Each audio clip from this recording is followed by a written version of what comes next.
我的爱人消失了，只留下一颗珠子。我以为那是分手礼，直到珠子裂开，从里面爬出来一条小鱼仔。他爱吃活虾，讨厌穿袜子，睡觉的时候打呼噜像海豚叫。我一个月赚3500、4800花在他身上。至于他那个不负责任的爹，5年了，连个水花都没冒过。我曾经每天去海边的，后来不等了，再后来连海都不看了。但小鱼仔每天都会咬着尾巴尖，问我另一个爸爸去哪儿了。水族馆开在老街尾巴上，里面养着6条锦鲤，2只乌龟，1缸热带鱼，外加一个沈泡泡。今天是周3，没人来。我坐在柜台后面对账，发现本月净亏损1300。沈泡泡蹲在最大的鱼缸前面，鼻子贴着玻璃，跟里面的锦鲤大眼瞪小眼。锦鲤吓得挤在角落，尾巴抖个不停。没办法，人鱼的气息对淡水鱼来说等同于天敌。自从沈泡泡学会走路，这缸锦鲤就患上了集体焦虑症。泡泡，别吓他们。我没有。沈泡泡转过来，小脸一板，是他们怕我。我叹了口气，从保鲜箱里倒出10斤活虾，扔进他专属的小盆里。虾还在蹦。沈泡泡2只手抓起来，仰头一扬，整只吞了，壳都不吐。10分钟后，他嘴角挂着一根虾须，含糊不清地说：“爸爸，还要没了，晚饭再吃。”可是饿就喝水。他歪了歪头，认真思考，然后转身垫着脚去够柜台上的杯子。我注意到他的脚趾头又长出来了，那层薄薄的半透明的膜连着每个脚趾，在灯光下闪着淡淡的蓝。我起身把他抱上凳子，翻出柜台下面的创可贴，一个脚趾缝贴一个。沈泡泡低头看着自己花花绿绿的脚，闷闷地说：“又贴，你不穿袜子，幼儿园的小朋友都不穿，你跟他们不一样。”他沉默了一会儿，哪里不一样？我没能答上来。周6社区泳池免费开放，我本来不想去，但沈泡泡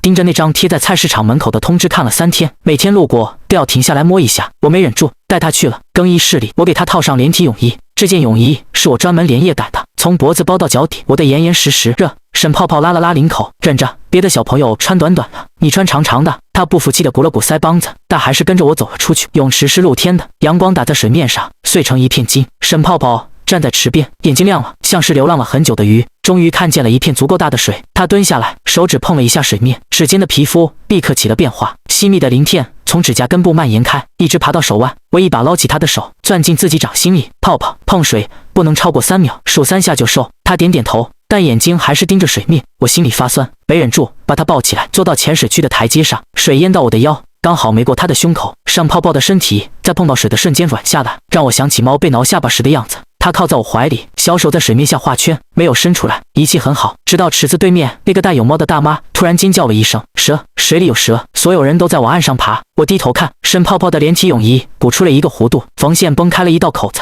一小节尾巴尖从里面钻了出来，在水里悠悠地摆着。我把沈泡泡往怀里一塞，站起来就走。先生，那个东西，玩具，充气玩具，质量不好爆了。我抓了条浴巾裹住沈泡泡，头也不回地冲进更衣室。门一关，我靠在墙上，心脏在胸腔里狂跳。沈泡泡从浴巾里探出脑袋，尾巴还没来得及收回去，湿漉漉地搭在我的手臂上。他小声说：“爸爸，对不起，没事，回家再说。”直到回家，沈泡泡都很沉默。4岁的小孩不懂为什么自己要跟别人不一样，但他学会了不问，这让我更难受。晚上，沈泡泡在浴缸里泡澡，尾巴完全伸展开了，从浴缸边垂下来，尾鳍一下一下地拍着瓷砖地面，蓝色的光把整间浴室映得像海底。他仰着头，嘴里吐泡泡，一串一串往上飘，在空气里碎掉。我蹲在旁边，给他往头上浇水。爸爸，我是鱼吗？我顿了下，你不是鱼，那我的尾巴是什么？是遗传。什么是遗传？就是你另一个爸爸给你的。沈泡泡想了想，另一个爸爸也有尾巴。有，他在哪？浴室安静了一下，水龙头在滴水，一滴一滴砸在瓷砖上。这是泡泡第一次问有关于那个人的事。不知道。我把它从水里捞出来，裹进浴巾里，尾巴慢慢缩回去，皮肤上的鳞片一片一片消退，像退潮。但它有一条很漂亮的尾巴，比你的大，比你的亮，深蓝色的，像最深的那种海。沈泡泡靠在我肩上，湿头发蹭着我的脖子。那爸爸想他吗？我没回答，把他抱回房间，塞进被子里，关了灯，在黑暗里站了一会儿，然后翻出一个绒布袋子，里面是一颗碎成2半的珠子。5年前我醒来时，床上空了，只有这颗珠子放在枕头上，没有纸条，没有留言，没有解释。我以为是分手礼，于是珠子在我手里待了8个月，但第9个月的时候，它裂开了，从里面爬出来一个皱巴巴的、比巴掌大不了多少的东西，浑身湿淋淋的，后面拖着一条细得像线的小尾巴，张嘴哭了一声，不像婴儿的哭声，像海豚的短哨。我当时吓得差点把它扔出去，但他的手指攥住了我的拇指，指甲是透明的，皮肤上的纹路像鱼鳞。那一刻，我知道了这颗珠子是什么，不是分手礼，是个蛋。我和他的。台风登陆的前一天，水族馆里的鱼都沉在缸底，一动不动不装死。我正在给漏雨的窗缝贴胶带，回头看见沈泡泡站在客厅中央，他仰着头看着窗外，瞳孔缩成了一条极细的竖线。爸爸，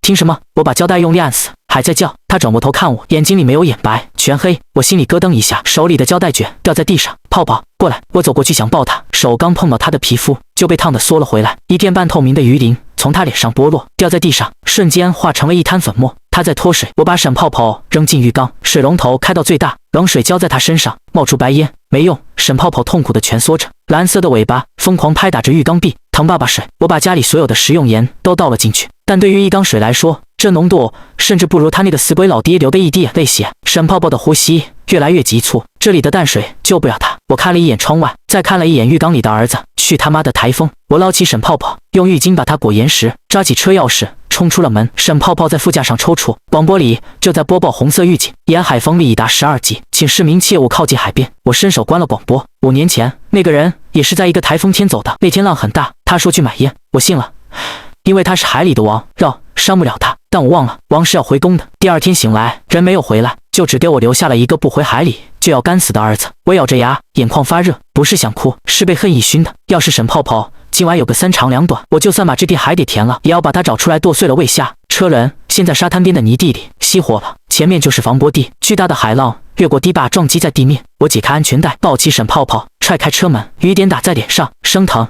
沈泡泡尾巴大力甩动，差点脱手。别动！我跌跌撞撞地往海里冲，海水漫过脚踝，冰冷刺骨。怀里的孩子安静了，那些在陆地上干裂的鳞片，在接触到海风中那股水汽的瞬间，开始发出幽幽的蓝光。他得救了，但我快死了。一个巨浪打过来，我只来得及背过身，死死护住怀里的人。轰！我在水里翻滚了几圈，呛了一大口又咸又涩的海水。等我挣扎着从浅滩里爬起来，吐出嘴里的沙子时，发现海水已经没到了胸口，退潮的吸力大得惊人。我也在往海里滑。爸爸放开！沈泡泡推我的胸口，你会淹死的！闭嘴！我死死扣住他的腰。老子养了你4年，不是为了让你游回去找那个负心汉的。又一个浪头打过来，比刚才那个更大更高，黑压压的水墙遮住了天，带着毁灭一切的气势压下来。我也绝望了，人力终究斗不过天。我闭上眼，把沈泡泡的头按进怀里，等待最后的撞击。预想中的剧痛没有来，水声突然消失了，周遭变得死寂。我颤抖着睁开眼，看见那堵10几米高的水墙悬停在我的头顶，而在那堵水墙之下站着一个人。他赤着脚踩在翻涌的海面上，如履平地，长发湿透了贴在背后，身上穿着一件极其不合身的被海水泡发了的便利店制服，还是5年前那种老款式。他转过身，那张让我恨了5年的脸就这样毫无预兆的出现，只不过左脸颊上多了一道疤痕，破坏了原本那种不食人间烟火的神性，添了几分狰狞的匪气。他看着我，手里还提着一个塑料袋。啥？烟买回来了。他举了举那个塑料袋，路上有点堵，晚了点。我看着那个袋子，5年，他说去买烟，然后走了5年，现在跟我说路上有点堵。嘘，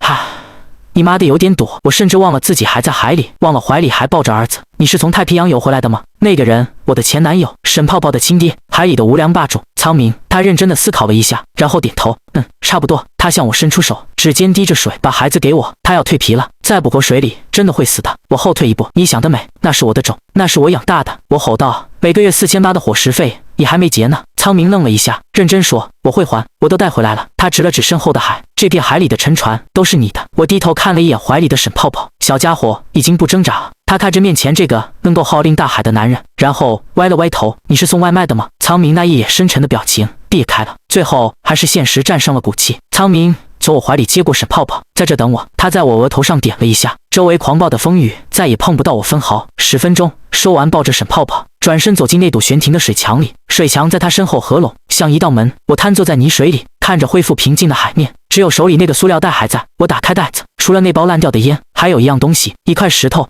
不是石头，是一颗未经打磨的深蓝钻石，上面还沾着深海的泥沙。这就是他说的结账。我捏着那块石头，突然觉得这5年吃的苦好像稍微回甘了一点点，但也只有一点点。毕竟单亲爸爸带娃的辛酸，不是一颗石头能抵消的，除非2颗。10分钟像过了10年那么久。苍明走了出来，他怀里抱着个光溜溜的小崽子，沈泡泡身上的死皮褪得干干净净，新长出来的皮肤白得像刚剥壳的荔枝，那条刚才还要死要活的尾巴不见了，变回了2条热乎乎的小短腿，正惬意地瞪着苍明的胳膊，小没良心的，看起来精神得很。我没看苍明，也没去接孩子，我只是站在离他们3米远的地方，冷冷地看着那个刚刚死而复生的小混蛋沈泡泡。我叫他的全名，指了指海里的那个男人，又指了指我自己。你也看见了，那是你亲爹，有他在，你在水里哪怕横着走都没人敢管。你要是跟他走，以后这大海就是你家后花园，想吃什么鱼自己抓，不用跟着我挤在那40平米的出租屋里吃，打折活虾。我抹了一把脸上的水，选吧。沈泡泡看向苍明，又茫然地看了看我。爸爸苍明低头看着怀里的小东西，脸上没什么表情，但拖着屁股的那只手很稳，甚至指尖微微勾起，挡住了一点风。我看在眼里，心里泛酸，像是吞了一整颗没熟的柠檬。雪啊，我催了一句，声音被风吹得有点抖。那是深海之主，跟他走，以后你尿尿都能尿出珍珠来。不用跟着我天天算计超市几点打折，也不用挤在那个漏水的破房子里。我说的是气话，也是实话。刚才那场足以吞没城市的海啸，被随手定格在半空的画面，还在我脑子里晃。我是个人，我就2条腿，1张嘴，1个月赚3500，拿什么跟神争？沈泡泡亲了下苍明的脸，我的心凉了半截。既然想好了，那就罢吧。就在我转身准备走的瞬间，一团湿漉漉的东西炮弹一样撞过来，沈泡泡死死抱住我的大腿，把脸埋在我满是泥沙的裤子上蹭。回家，他把脸埋在我的颈窝里，闷声闷气地说：“我想吃布丁。”我感觉眼眶有点热，一定是被海风吹的。我用力拖住他的屁股，把他往上颠了颠，然后恶狠狠地瞪了一眼愣在原地的苍明。吃个屁布丁！今晚只有西北风。我转身就走，车是彻底废了。我只能深一脚浅一脚地往回赶。风又开始大了，雨点子像鞭子一样抽下来。没走几步，沈泡泡突然从我肩膀上探出头，往后看。我也下意识地用余光扫了一眼，那抹身影就在身后5米处，不远不近地吊着。苍明赤着脚找在满是碎石和贝壳残骸的烂泥地上，他没用神力避雨，雨水顺着那张俊美的甚至有些妖异的脸往下淌，流过那道狰狞的伤疤。他看起来就像个刚刚失恋又丢了工作还找不到回家路的落魄流浪汉。我不回头，继续走，身后的脚步声不远不近地跟着我。走快，他也快。我绕过倒塌的树干，他也绕。沈泡泡趴在我肩膀上，那双大眼睛直勾勾地盯着后面。走出去几十米，泡泡抬起小手朝后面挥了挥，然后又把头埋回我的颈窝。过了一会儿，他又抬起头看一眼后面，爸爸，他在后面，那是路边的野狗，他没有鞋，他不怕了。我们走上了柏油路，这里的积水稍微浅一点，路灯还没坏，昏黄的灯光把我们的影子拉得很长，而在我和沈泡泡交叠的影子里，始终叠着第3个影子。那影子高大扭曲，长发在风中乱舞，像某种从恐怖片里爬出来的水鬼。我终于忍不住了，猛地停下脚步，转过身，苍明也立刻停下，他就站在离我5米远的地方。他看着我，又看看沈泡泡，脸上带着一种近乎无辜的固执。你跟着我干什么？我冲他吼。还在那边。苍明眨眨眼，他抬起手指了指我口袋的位置，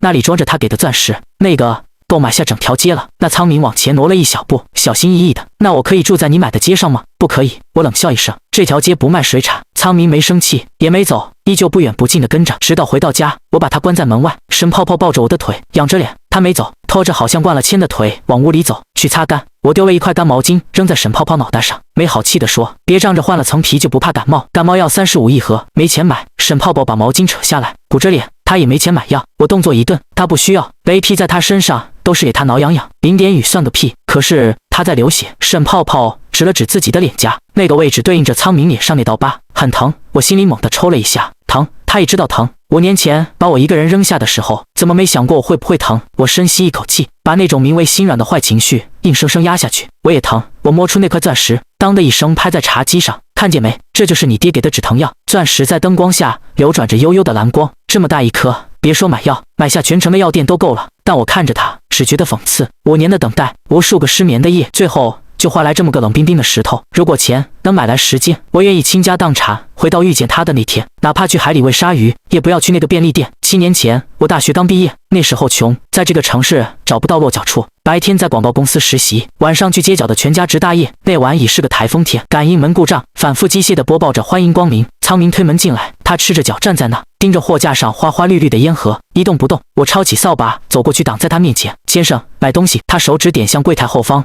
那红白相间的盒子，要那个。那是红塔山，7块5一包。我把烟拍在柜台上，便一只手摊开，敲了敲桌面。苍明在湿透的口袋里摸索许久，最后将掌心递到我面前，几枚还在滴水的扇贝，边缘甚至挂着海苔。这个指着门口的2维码地牌，人民币扫码或者现金。他皱眉看着那个黑白方块，指尖试图去触碰那张纸片，看起来智商不太高。那天我替他付了7块5，倒不为别的，那个雨夜太冷，全城停运，店里只有我们2个活物。可我没想到，他居然把烟递给了我。干嘛？他抠着裤子，给你。喜欢。我没忍住，嘴角扯了一下。你认识我？这只是句玩笑话，毕竟我才来这城市3个月，社交圈子仅限于楼下的流浪猫。他却停下抠裤子的动作，认真的点头。看了很久了。我的背脊瞬间绷紧。后来我才知道，这条鱼上岸的第1天就盯上了我。他在防波堤冰冷的海水里泡着，数着我换班的时间，看着我坐在那堆布满藤壶的烂石头上，点燃一根又一根7.5块的红塔山。他不懂汇率，也不懂二维码，但他记住了那个红白相间的盒子，记住了我吞吐烟雾时那些缠绕在眉间的焦虑会稍微散开一些。所以他带着一身新鲜的海水闯进我的世界，用几块破贝壳想换我片刻的舒展。因为你喜欢，他又重复了一遍。烟盒被强行塞进我的制服口袋。做完这一切，他转身就走，没有道谢，没有寒暄，只有光脚踩在瓷砖上留下的湿哒哒的水印，一路延伸到雨幕里。后来这种赊账持续了3个月，他每晚准点出现，我不收他的贝壳，只给他烟，偶尔塞给他2串没卖掉的鱼丸。直到那个储物间断电的晚上，那是我们第一次越界，逼仄的空间挤满成箱的矿泉水，他体温极低，贴上来时激得我一战。他不懂接吻，也不懂感情，只知道凭借本能贴过来。于是我引导着他做完了接下来的一切，还用红线穿了把出租屋的钥匙给他。以后你就有家了，记得每天乖乖回家，不要迷路了。他低头看着胸口的金属片，把它塞进贴身的衣领内。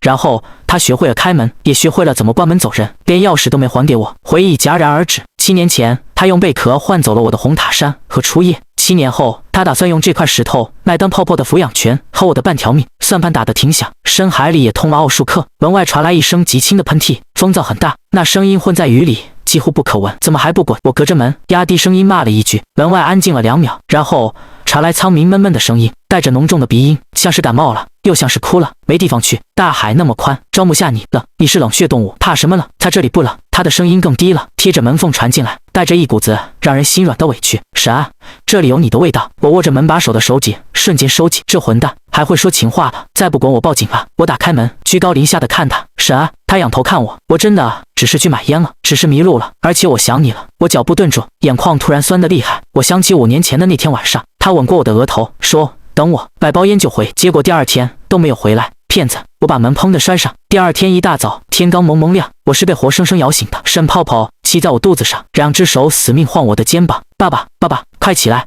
我艰难地睁开一只眼，窗外的雨已经停了，阳光刺得人头疼。几点了？你不用上幼儿园吗？不上，今天看大船。沈泡泡兴奋的脸蛋通红，指着窗户外面，瞳孔都在放光。好大的船，另一个爸爸带来的。我脑子还是一团浆糊，翻了个身，想继续睡。什么船纸叠的，就别拿来烦我，让他自己玩去，不是纸的。沈泡泡急了，拽着我的胳膊就把我往床下拖。是真的，好多钱都在船里。听到钱字，我垂死病中惊坐起。5分钟后，我穿着拖鞋站在防波堤上，看着眼前的一幕，下巴差点砸在脚面上。那一刻，我真希望自己还没醒。原本空旷的浅滩上，此刻赫然耸立着一个庞然大物。那是一艘船，船体巨大，断了2根桅杆，船身爬满了厚厚的藤壶、海草和各种我不认识的深海生物。黑漆漆的船板不知道在水底泡了多少年，散发着一股浓郁的令人窒息的腥味。它就那么突兀的蛮横的横搁在沙滩上，几只不知死活的螃蟹正从船舱的破洞里爬进爬出。而苍明那个昨晚还在卖惨的男人，此刻正坐在一块最高的礁石上，手里拿着一根不知道哪捡来的破棍子，正在挑船身刮着的水草。看见我来，他眼睛亮了一下，那种求表扬的神情简直要溢出来。我深吸一口气，这他妈是什么？沈泡泡松开我的手，倒腾着小短腿跑到苍明身边，抱住他的大腿，仰着头冲我喊：聘礼、娶老婆都要。沈泡泡指着那堆烂木头，一脸骄傲：爸爸，我们发财了！里面全是金闪闪的东西。我心头猛地一跳，视线顺着沈泡泡的手指看过去，船侧有个大洞，大概是运输途中撞的。从那个洞里正往外漏着东西，不是水，也不是沙，是金地，还有各种红的、绿的、透亮的宝石，像垃圾一样顺着那个破洞哗啦啦的往沙滩上淌。阳光一照，那光芒差点把我那双见过世面的狗眼闪瞎。我没感觉到惊喜，我只感觉到一阵从天灵盖直冲脚底板的寒意。这哪里是聘礼，这分明是无期徒刑的判决书。这要是被邻居看见了，被派出所看见了，被文物局看见了，私藏文物、倒卖古董、非法打捞。我看了一眼苍明，又看了一眼那堆足以让我把牢底坐穿的金山。你有病吧？我压低声音冲着苍明吼道：赶紧给我藏起来！你是嫌我活得太长了是不是？苍明愣住了，他设想过我会感动，会哭，会扑进他怀里，唯独没想过我会让他藏起来。不喜欢。有点手足无措，手里的棍子吧嗒一声掉在地上，里面还有瓷器，我没拿出来，怕碎。谁管你瓷器不瓷器？我冲过去，一把拽住他的领子，把他往船后面拖，试图用我和他那点微不足道的体积挡住那堆金光闪闪的罪证。这要是被人看见，我们爷俩明天就得上新闻，标题我都想好了：某男子勾结境外势力，也就是你，盗窃国家宝藏，这不属于国家。苍明很认真地纠正我，这是沉在大西洋公海的一艘皇室运金船，300年前沉的，那里是无主之地，我管它沉在哪。现在他在我家门口，我急得满头大汗，四处张望。好在这个时间点，这片烂尾的沙滩没什么人来，但我那个爱管闲事的王大妈邻居每天早上6点半准时出来遛狗，现在6点25，弄走。马上弄走，沉下去，别让任何人看见。苍明看着我焦急的样子，眼神暗了，但他什么也没说，只是转身面对着大海，抬起了一只手。原本平静的海面瞬间沸腾，海水倒灌，像是有生命一样涌上沙滩，包裹住那艘巨大的沉船。轰隆隆一阵低沉的闷响，那艘刚才还不可一世的聘礼，就这样在他手里乖顺的像个玩具，被水流托举着，缓缓沉入了离岸边几百米深的海沟里，连带着那些金币、宝石，还有我不切实际的发财梦。沙滩上重新变得干干净净，只剩下一地的水渍和一个巨大的坑。我一屁股坐在地上，大口喘气，心脏还在狂跳。沈泡泡站在那个坑边上，看着空荡荡的海面，嘴巴一瘪就要哭。钱没了，闭嘴！我有气无力地骂了一句，那是赃款，花了要坐牢的。苍明走过来，蹲在我面前，他身上还穿着我那件旧制服，藏好了，没人看见。我看着他那张脸，突然觉得有点不对劲。刚才离得远没看清，现在凑近了才发现，他的手上全是伤，不是那种被划破的小口子，是那种长期受力被粗糙物体磨损出来的陈旧伤痕。有的地方皮肉翻卷，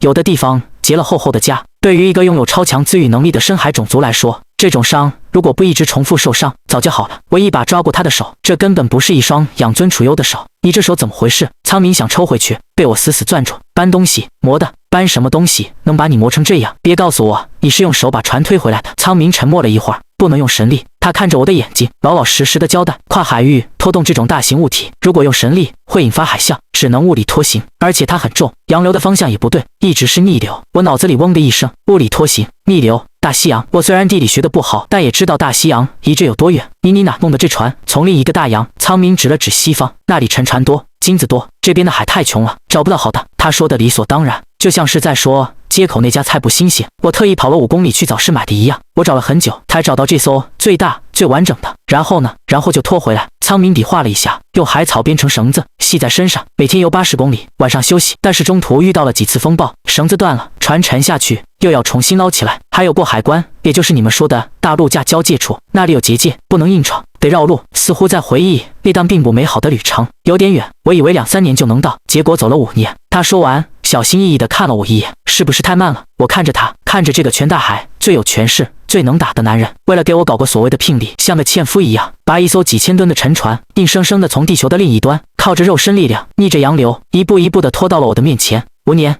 在那1800多天里，我以为他在花天酒地，他在负心薄幸，结果他在海底当苦力。怪不得他回来的时候那么落魄，怪不得那件制服都泡烂了。我突然有点想笑，又有点想哭。这算什么？这他妈算什么？我沈岸何德何能，能让一条人鱼为了我变成这副傻样？你是傻逼吗？我骂了一句，眼眶热得厉害，视线有点模糊。谁让你去拖船了？谁跟你要这些破烂了？苍明有些慌了，他伸手想给我擦眼睛，又看了看自己满是老茧和伤口的手，缩了回去，只敢用手背蹭了蹭我的脸颊。你要的？看电影。你说要是能像杰克船长那样有一艘装满金币的大船就好了。你说你想躺在金地上睡觉。我愣住了，记忆回溯，那是我们还没分开的时候，窝在那个10几平米的出租屋里，看着盗版碟。我当时穷得叮当响，随口发的一句牢骚，哪怕我自己都忘了，但他记住了，不仅记住了，他还当成了圣旨，去执行了一个5年计划。我张了张嘴，却什么话也说不出来，心里那块堵了5年的石头突然就碎了，碎成了粉末，被这海风一吹没影了。我突然有点相信他说去买烟，结果迷路了，不仅是借口，可能在他那个单纯的只有直线的脑子里，去大西洋拖艘船回来和去便利店买包烟本质上没什么区别，都是为了让我欢喜，只是中间出了点小小的交通延误。爸爸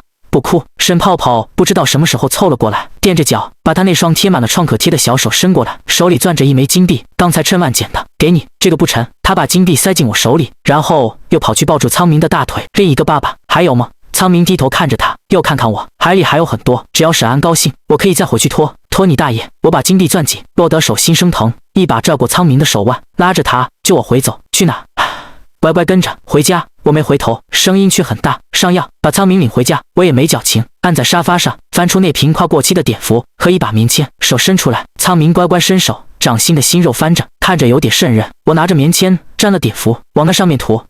他缩了一下，忍着，手上的动作却轻了点。拖船的时候不知道疼，现在知道疼了。苍明看着我，眼睛一眨不眨。那时候想着回来见你，不疼。闭嘴。我耳朵有点热，把棉签扔进垃圾桶。再话就把你扔出去。沈泡泡蹲在旁边，手里还攥着那枚金币，用牙咬了一口，发现咬不动，又嫌弃的在衣服上擦了擦口水。爸爸，这个不能吃，那是钱。我给他把金币没收了，塞进兜里，能买1万个布丁，日子就这么过。苍明算是赖下来了，但他太能吃了，加上沈泡泡这个吞金兽，我那点可怜的工资眼看着就要见底。3天后的晚上，我对着手机上的账单发愁，电视里正在播晚间新闻，受国际局势影响，近期金价持续走高，今日已突破每克1500元大关。1500，我心里咯噔一下，脑子里不由自主地浮现出被我亲手下令沉进海沟的大船，那一船的金币，那是多少个1500？我感觉我都不能呼吸了，这简直是在犯罪。我沈安这辈子没干过这么败家的事。沈安，苍明不知道什么时候凑了过来，下巴搁在沙发背上，湿漉漉的头发蹭着我的脖子。你心跳很快。他伸手摸了摸我的胸口，想要。他指了指电视屏幕上那个金灿灿的走势图，我叹了口气，把手机屏幕按灭。想有什么用？那船太大了，捞上来就是把柄。苍明歪了歪头，不用捞船。他站直了身体，我去拿点零钱。什么？还没等我反应过来，他已经推开窗户，他就那么轻盈地翻了出去，像条入水的鱼，消失在夜色里。半小时后，窗户再次被敲响，苍明浑身湿透地跳进来，手里提着一个那种